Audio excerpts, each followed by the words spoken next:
how to get the Blood Moon event in Grow a Garden on Roblox and unlock the Blood Moon shop and location. Hey there, welcome back to our channel. So in order to trigger the new Blood Moon event in Grow a Garden update, enter the main game first. The next night event timer indicates when the next event will occur. Currently, the Lunar event is still active for new players. Grow a Garden recently hit 5 million concurrent players, a Roblox record, and may release new codes to celebrate. There are also disco and celestial events, and to find the blood moon event trigger, look for a specific object in the game. The Luna event seems to start every hour.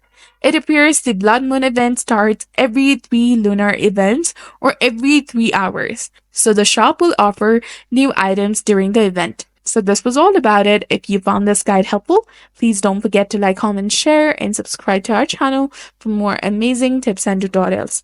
Thanks for watching. We'll see you again in the next one.